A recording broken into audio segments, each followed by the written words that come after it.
একটি রাজনৈতিক দল 5ই আগস্টের পর থেকে এই দেশের অর্ধেক জনগোষ্ঠী অর্থাৎ মা এবং নারীদেরকে তুচ্ছ তাচ্ছিল্য করে কথা বলা শুরু করলো। তারা আগামী 12 তারিখে বাংলাদেশের মানুষের যে রাজনৈতিক অধিকার বিগত প্রায় 1 যুগেরও বেশি সময় আগে কেড়ে নেওয়া হয়েছিল, বাংলাদেশের মানুষের কথা বলার যে অধিকার বিগত প্রায় 1 যুগ আগে কেড়ে নেওয়া হয়েছিল, সেই অধিকারকে প্রয়োগ করার, যার জন্য গত 1 যুগে হাজারো মানুষ শিকার হয়েছে, লক্ষ লক্ষ মানুষ গায়েবী মামলার অত্যাচার নির্যাতনের শিকার হয়েছে, সেই অধিকার ইনশাআল্লাহ বাংলাদেশের মানুষ প্রয়োগ করতে যাচ্ছে। কিন্তু এই অধিকারকে আদায় করার জন্য বহু মানুষকে তার জীবন উৎসর্গ করতে হয়েছে, বহু লক্ষ মানুষ অত্যাচার নির্যাতনের শিকার হয়েছে। 1971 সালে এই বাংলাদেশের বীর মুক্তিযোদ্ধারা যুদ্ধ করে জীবন বাজি রেখে লক্ষ শহীদের আত্মত্যাগের বিনিময়ে আমরা স্বাধীনতা অর্জন করেছিলাম। একইভাবে 2024 সালের জুলাই আগস্টে ছাত্র জনতার আন্দোলনের মাধ্যমে সেই স্বাধীনতাকে আমরা রক্ষা করেছি। আমরা দেখেছিলাম স্বৈরাচারের সময় বাংলাদেশের মানুষের কাঁধে চেপে বসেছিল। আমরা দেখেছিলাম সেই সময় কিভাবে এই দেশের মানি গুণী সম্মানী মানুষদেরকে কথায় কথায় তারা তুচ্ছ তাচ্ছিল্য অপমানিত করত। আমরা দেখেছিলাম কিভাবে ভিন্ন মতের রাজনৈতিক নেতৃবৃন্দ কর্মীদেরকে বিভিন্নভাবে অত্যাচার নির্যাতন তুচ্ছ তাচ্ছিল্য অপমানিত করত তারা। 24 সালের 5ই আগস্টের পরে আমরা ধরে নিয়েছিলাম বাংলাদেশের রাজনীতিতে একটি গুণগত পরিবর্তন হয়েছে। এই মুহূর্তে বাংলাদেশে যে দলগুলো রাজনীতি করছে তারা জনগণের মান মর্যাদা সম্মান অক্ষুণ্ণ রেখে কথা বলবে এবং রাজনীতি করবে। কিন্তু আমরা কষ্টের সাথে খেয়াল করলাম যে একটি রাজনৈতিক দল 5ই আগস্টের পর থেকে এই দেশের অর্ধেক জনগোষ্ঠী অর্থাৎ মা এবং নারীদেরকে তুচ্ছ তাচ্ছিল্য করে কথা বলা শুরু করলো। তারা একটি রাজনৈতিক দল উঠে পড়ে রাখলো কিভাবে মা বোনদেরকে ঘরের ভিতরে আটকে রাখা যায়। একটি রাজনৈতিক দল বিএনপি যেখানে পরিকল্পনা গ্রহণ করেছে যে বাংলাদেশকে যদি সামনের দিকে বাড়াতে হয়, বাংলাদেশকে যদি সামনের দিকে নিয়ে যেতে হয়, তাহলে সমগ্র জনগোষ্ঠীর এই যে অর্ধেক নারী সমাজ তাদেরকে কখনো পেছনে রেখে সামনে আগানো সম্ভব না। কারণ আমরা বিশ্বাস করি দেশকে পুনর্গঠন করতে হলে, দেশকে গড়ে তুলতে হলে নারী পুরুষ সকলকে একসাথে কাঁধে কাঁধ মিলিয়ে কাজ করতে হবে। কিন্তু আমরা অত্যন্ত কষ্টের সাথে দেখলাম কয়েকদিন আগে একটি রাজনৈতিক দলের এক শীর্ষ নেতা একটি আন্তর্জাতিক গণমাধ্যমে বলে বসলো যে নারীদেরকে তারা কোন দৃষ্টিতে দেখে।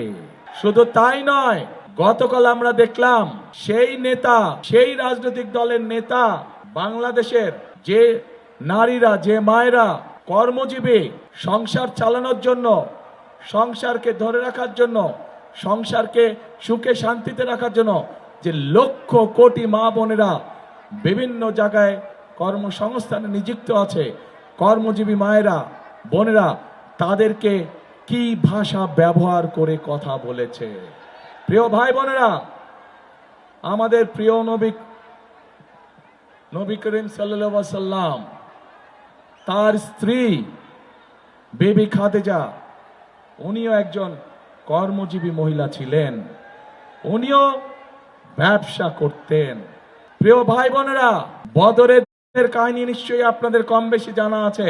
সেই বদরের যুদ্ধে মুসলমানদের যে বাহিনী ছিল, তাদের লোক লস্কর, যত রকম সরঞ্জাম ছিল যুদ্ধের, খাবার দাবার সকল কিছুর আয়োজন করেছিল হযরত আয়েশা তার অবস্থান থেকে। শুধু তাই নয়, যে সকল মুসলমান সৈনিকরা আহত হয়েছিল তাদের চিকিৎসা সেবার ব্যবস্থা হযরত আয়েশার মাধ্যমেই করা হয়েছিল সেদিন। যেই নার্সিং সিস্টেম আমরা এখন দেখি, সেই নার্সিং সিস্টেম সেই সময় হযরত আয়েশার নেতৃত্বে হয়েছিল। প্রিয় ভাই বোনেরা, আমরা গতকাল দেখেছি এই রাজনৈতিক দলটির এই নেতাটি বাংলাদেশের প্রত্যেকটি কর্মজীবী নারী, কর্মজীবী মা, কর্মজীবী মেয়ে সম্পর্কে অত্যন্ত আপত্তিকর একটি কথা বলেছে। যারা নিজেদের দেশের মানুষকে এইভাবে আপত্তিকর বিশ্লেষণ করে, তাদের কাছ থেকে কি বাংলাদেশের জনগণ ভালো কিছু আশা করতে পারে? তাদের কাছ থেকে ভালো কিছু আশা করা সম্ভব নয়। শুধু তাই নয় প্রিয় ভাই বোনেরা, এই আপত্তিকর কথা বলার পরে যখন তারা দেখল বাংলাদেশের সকল মানুষ তীব্র প্রতিক্রিয়া প্রদর্শন করেছে, তখন তারা বলল যে তাদের অ্যাকাউন্ট বলে হ্যাক হয়ে গিয়েছিল। কিন্তু আমরা দেখেছি বিশেষজ্ঞরা বলছে এইটা সম্পূর্ণ মিথ্যে কথা, অ্যাকাউন্ট হ্যাক হতে পারে না। কারণ সেই বক্তব্য দেবার পরেও তারা আরো অনেক বক্তব্য দিয়েছে, অ্যাকাউন্ট হ্যাক হয়নি। অর্থাৎ কি দাঁড়ালো যে তারা সমগ্র জাতির সামনে জ্যান্ত ভাবে নিজেদেরকে রক্ষা করার জন্য মিথ্যে কথা বলছে।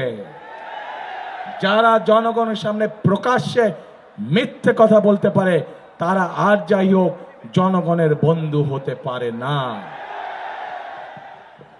প্রিয় ভাইরা, প্রিয় বোনেরা, আমার প্রশ্ন, তাদের দলেও তো তাদের নারী কর্মী আছে বলে শুনেছি। তাদের নারী কর্মীরাও তো ঘর থেকে বের হয়ে তাদের দলের কাজে যায়। তাহলে আমরা কি এখন প্রশ্ন করতে পারি না তাদের নারী কর্মীদের কাছে যে আপনাদের দলের নেতা দেখুন আপনাদের সম্পর্কে কি নোংরা চিন্তা করে? প্রিয় ভাই বোনেরা, বিএনপি সবসময় বিশ্বাস করে দেশের যদি উন্নয়ন করতে হয়, দেশকে যদি এগিয়ে নিয়ে যেতে হয়, তাহলে নারী পুরুষ ভেদাভেদ রাখলে চলবে না। আজকে যেই গার্মেন্ট শিল্প নিয়ে সারা পৃথিবীতে বাংলাদেশের মানুষ গর্ব করে, এই গার্মেন্ট শিল্প কারা চালাচ্ছে? এই গার্মেন্ট শিল্প তো বাংলাদেশের নারীরা চালাচ্ছে। গার্মেন্ট শিল্পের মধ্যে অন্তত 50 লাখেরও বেশি নারী শ্রমিক কাজ করছে। তাদের প্রতিদিনকার কষ্টের ফলেই আজ সারা পৃথিবীর বুকে বাংলাদেশের গার্মেন্ট শিল্প একটি বিখ্যাত শিল্পে পরিণত হয়েছে। এবং সেই জন্যই প্রিয় ভাই বোনেরা, এই নারী সমাজকে শুধু সহযোগিতা না, তাদেরকে শিক্ষিত করে তোলার জন্য দেশনেত্রী খালেদা জিয়া যখন দেশ পরিচালনার দায়িত্বে ছিলেন, সেই সময় তিনি বাংলাদেশের মেয়েদের শিক্ষার ব্যবস্থা ফ্রি করে দিয়েছিলেন ইন্টারমিডিয়েট পর্যন্ত। আজ দেশনেত্রী খালেদা জিয়ার দল হিসাবে আমরা সিদ্ধান্ত গ্রহণ করেছি যে ইনশাআল্লাহ 12 তারিখের নির্বাচনে আপনাদের সমর্থনে আল্লাহর রহমতে বিএনপি তথা ধানের শীষ সরকার গঠনে সক্ষম হলে আমরা বাংলাদেশের সকল মায়েদের কাছে, সকল গৃহিণীদের কাছে ঘরে ঘরে আমরা ফ্যামিলি কার্ড পৌঁছে দিব। যেই ফ্যামিলি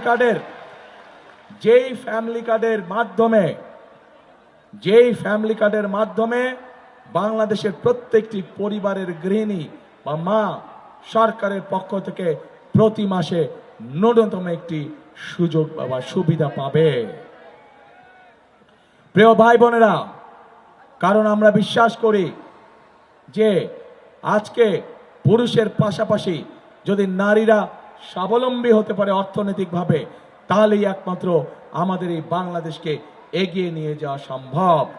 অন্যথায় কোনোভাবে দেশকে এগিয়ে নিয়ে যাওয়া সম্ভব না।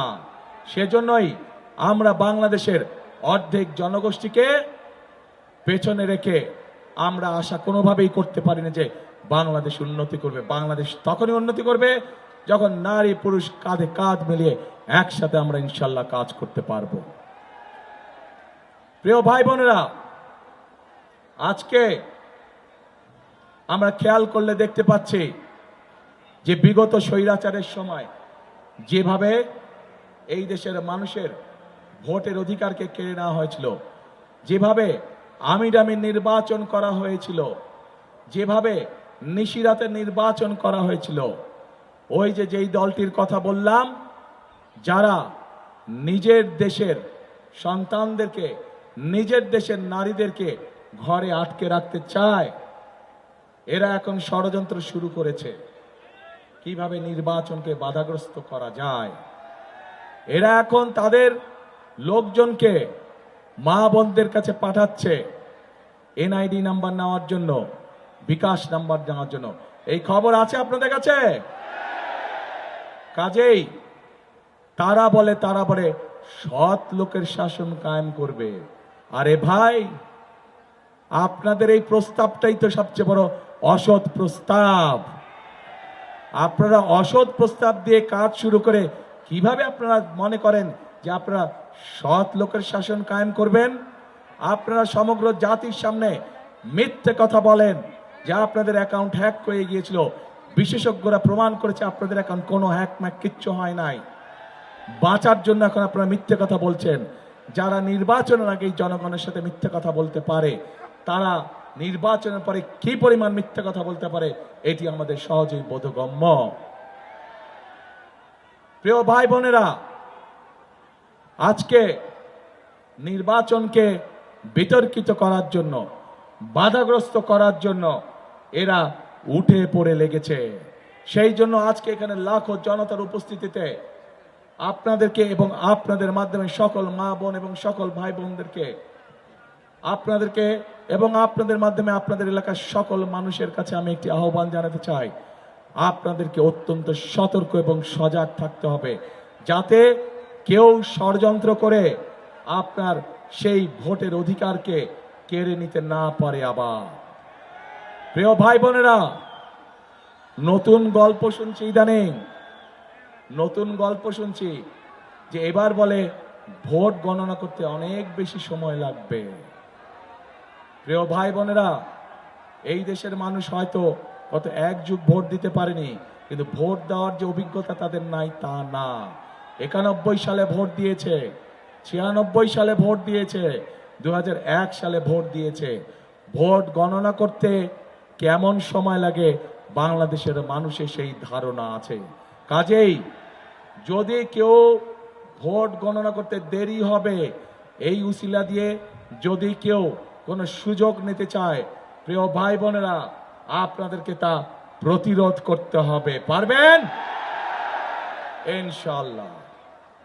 প্রিয় ভাই বোনেরা, আমি আগেই বলেছি আমরা রাজনীতি করি, বিএনপি রাজনীতি করে এই দেশের মাটির জন্য, এই দেশের মানুষের জন্য, এবং সেই জন্যই বিএনপি বাংলাদেশের মানুষের সমর্থনে আল্লাহর রহমতে যতবার সরকার গঠন করেছে প্রত্যেক সময় বিএনপি চেষ্টা করেছে এমন কাজ করতে যেই কাজগুলোর মাধ্যমে এই এলাকার মানুষের উন্নয়ন হয়।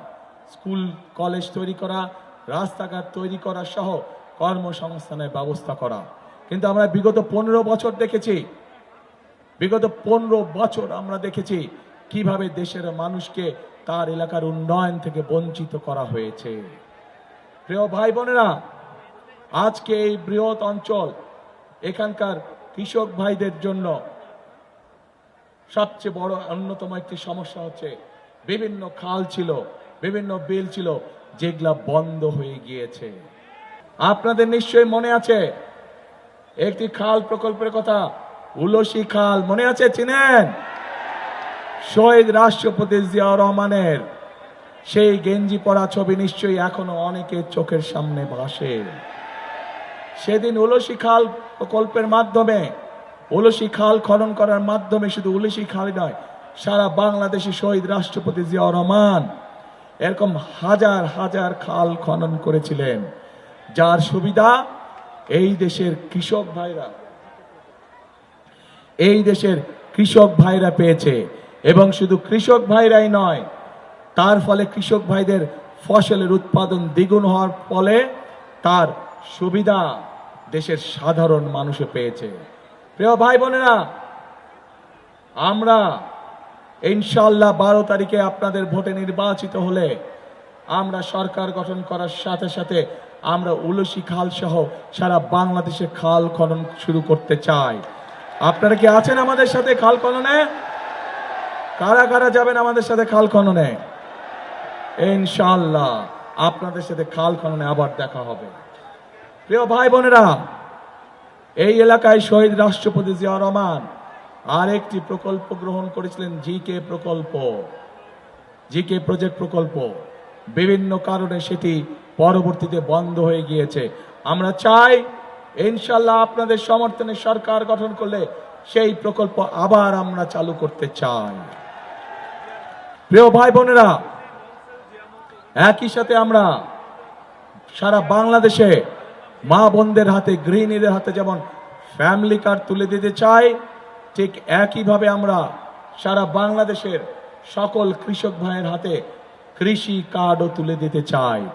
এই কৃষি কার্ডকে, এই কৃষি কার্ডের মাধ্যমে আমরা কৃষক ভাইদের কাছে ন্যায্য মূল্যে আমরা সার, বীজ, কীটনাশক, ওষুধ যেটি তার যে পরিমাণ জমি, ওই জমির জন্য যে পরিমাণ প্রয়োজন সেইটি আমরা তার কাছে ঘরে দিয়ে আসতে চাই, ঘরে পৌঁছে দিতে চাই কৃষক ভাইদেরকে। এবং এই কৃষি কার্ডের মাধ্যমে শুধু যে এটাই পাবে তা না, কৃষি ঋণ থেকে অন্যান্য সকল কিছু অনেক সহজ হবে। প্রিয় ভাই বোনেরা, শুধু কৃষক কার্ডই নয়, আমরা সিদ্ধান্ত গ্রহণ করেছি যে ইনশাআল্লাহ আপনাদের ভোটে বিএনপি সরকার গঠন করলে পরে এই মুহূর্তে যে সকল কৃষক ভাইদের 10,000 টাকা পর্যন্ত কৃষি ঋণ আছে, সেই কৃষি ঋণ আমরা সুদ সহ মওকুফ করব ইনশাআল্লাহ। কারণ বিএনপি নির্বাচিত এই সরকার গঠন করলে সেটি হবে জনগণের সরকার, সেটি হবে এই দেশের মানুষের সরকার। এবং এই দেশের মানুষের সরকার হবে বলেই আমরা সেই সকল কাজ করতে চাই যে সকল কাজ করার ফলে দেশের সাধারণ মানুষের ভাগ্যের পরিবর্তন হবে। প্রিয় ভাই বোনেরা, যশোর সহ, ঝিনাইদহ সহ, মাগুরা, মেহেরপুর, চুয়াডাঙ্গার একটি বড় সমস্যা আছে। আমাদের তরুণ সমাজের সদস্য, যুব সমাজের সদস্য, অনেক সদস্য আছে শিক্ষিত, কিন্তু তাদের কর্মের সংস্থান নেই। আমরা এই ব্যাপারে পরিকল্পনা গ্রহণ করেছি যা আমরা এই জায়গাগুলোতে, আপনাদের স্ব জায়গাগুলোতে আমরা বিভিন্ন রকমের ভোকেশনাল এবং ট্রেনিং ইনস্টিটিউট তৈরি করব, যাতে করে আমরা আমার তরুণ এবং যুব সমাজের সদস্যদেরকে সেখানে ট্রেনিং দেওয়ার মাধ্যমে দেশে তারা ব্যবসা বাণিজ্য করতে পারবে, একই সাথে তারা যদি বিদেশে গেলে কর্মসংস্থানের ব্যবস্থা করতে পারবে, সেভাবে আমরা তাদেরকে গড়ে তুলতে চাই। প্রিয় ভাই বোনেরা, আমরা নারী মা বোনদের জন্য কি করব তাদের কথা আপনাদের সামনে তুলে ধরেছি। আমরা কৃষক ভাইদের জন্য কি করব তাদের কথা আপনাদের সামনে তুলে ধরেছি। আমরা আমাদের যুব সমাজের বা তরুণ সমাজের সদস্যদের কিভাবে কর্মসংস্থানের ব্যবস্থা করব, আইটি পার্ক নির্মাণ সহ, আইটিতে ট্রেনিং বৃদ্ধি করা সহ বিভিন্ন ভোকেশনাল ইনস্টিটিউট স্থাপন করার মাধ্যমে সেটি আপনাদের সামনে তুলে ধরেছি। এখন আমি আরেক শ্রেণীর মানুষ নিয়ে আপনাদের সামনে বলতে চাই।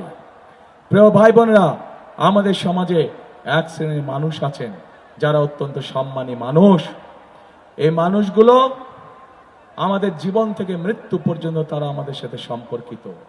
জীবনে চলার বাঁকে বিভিন্ন সময় তারা আমাদেরকে বিভিন্ন উপদেশ দিয়ে থাকেন বিপদে আপদে। এই মানুষগুলো হচ্ছেন আমাদের মসজিদ মাদ্রাসার খতিব, ইমাম, মুয়াজ্জিম সাহেব এবং একই সাথে ভিন্ন ধর্ম যারা আছে তাদের যে ধর্মগুরু যারা আছেন সেই মানুষগুলো।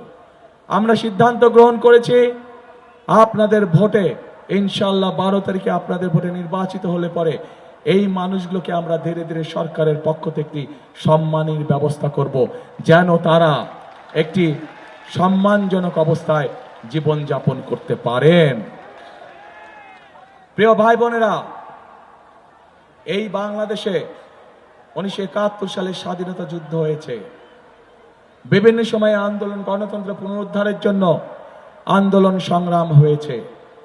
2024 সালের জুলাই আগস্ট মাসে আন্দোলন হয়েছে স্বাধীনতা রক্ষা করার জন্য।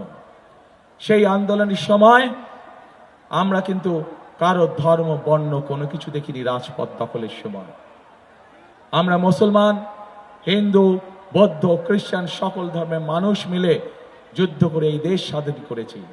আমরা মুসলমান, হিন্দু, বৌদ্ধ, খ্রিস্টান সকল মানুষ মিলে স্বৈরাচারের বিরুদ্ধে আন্দোলনকে সফল করেছি।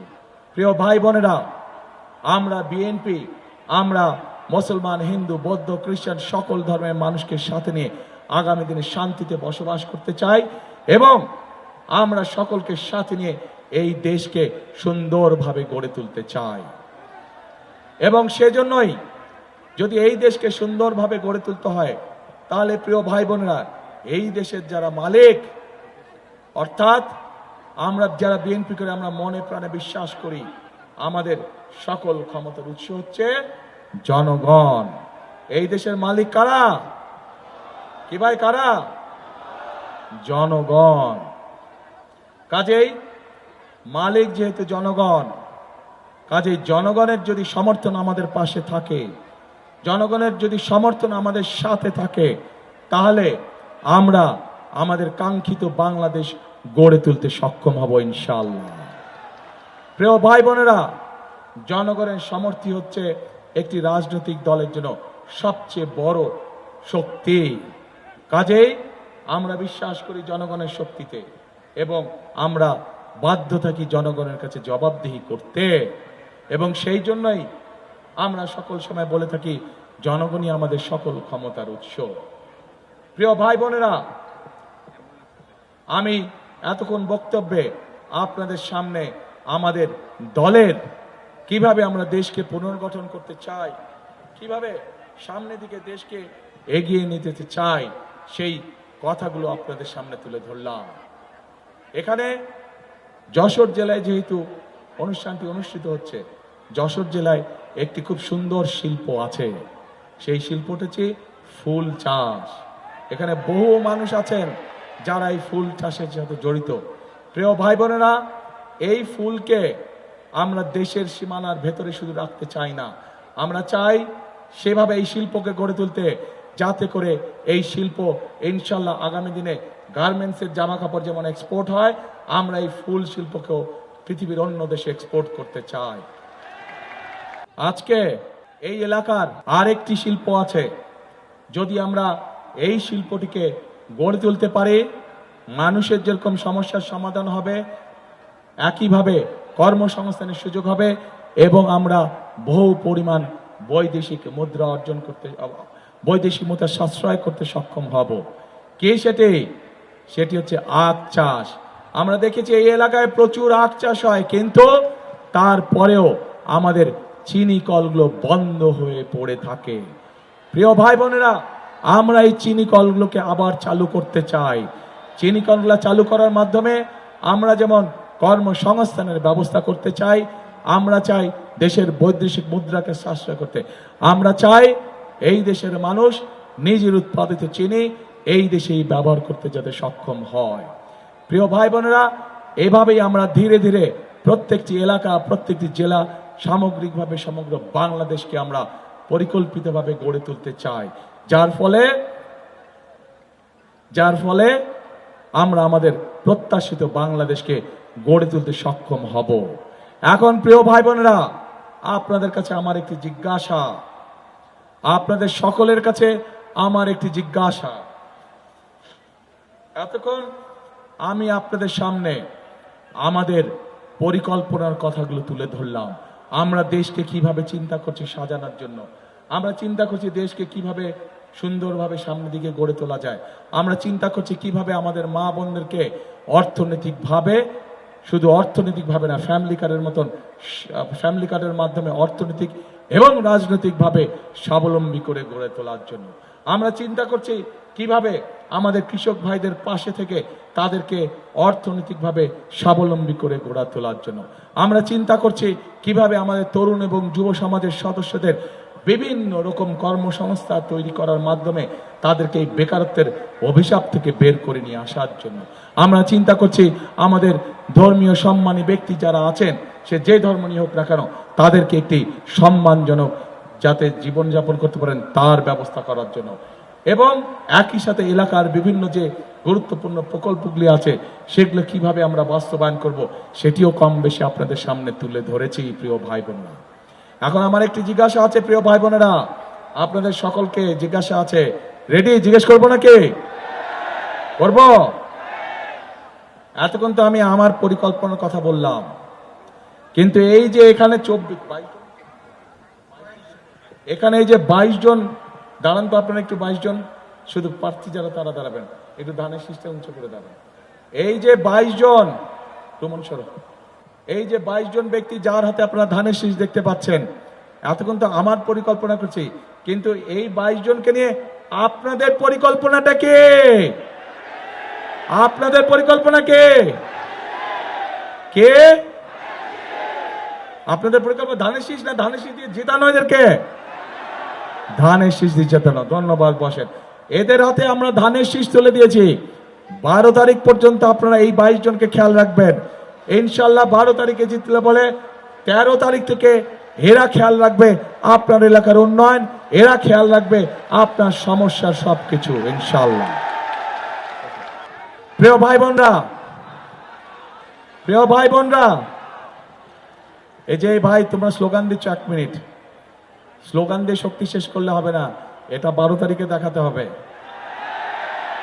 এই শক্তি, এই উৎসাহ, এই ঐক্যবদ্ধতা 12 তারিখে ব্যালট পেপারে প্রকাশিত হতে হবে।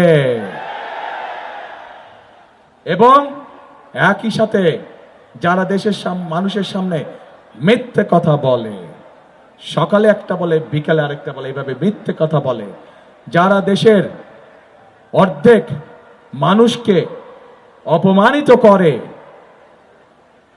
তাদের বিরুদ্ধে আপনাদেরকে সজাগ থাকতে হবে। জানেন তো তারা কারা? কারা? হ্যাঁ প্রিয় ভাই বোনেরা, তারা যাদের কাছে গিয়ে বিকাশ নাম্বার চাইছে, এনআইডি নাম্বার চাইছে, সেই সকল মা বোনদেরকে, সেই সকল ভাইদেরকে বলবেন ওই দিন পর্যন্তই বিকাশ নাম্বারে হয়তো কিছু পাঠাবে, তারপরে আর খবর রাখবে না তারা। এটাই হচ্ছে তাদের ক্যারেক্টার। আমরা দেখেছি কিভাবে 71 সালে দেশের মানুষকে রেখে তারা অন্যদিকে চলে গিয়েছিল, এবং তার কারণেই এত লক্ষ লক্ষ মানুষ সেদিন শহীদ হয়েছিল। আমরা দেখেছি যে 71 সালে তাদের ভূমিকার কারণে লক্ষ লক্ষ মা বোন তাদের সম্মান হারিয়েছে। অবশ্যই এটা তো বলে কোনো লাভ নেই, এটাই তাদের ক্যারেক্টার। এবং সেই জন্যই যার নিজের দেশের প্রতি দরদ নাই, 71 সালে প্রমাণ হয়েছে, আবার আজও প্রমাণ হলো, এই দেশের মা বোনদের জন্য, এই দেশের নারী সমাজের জন্য এদের কোনো দরদ নাই।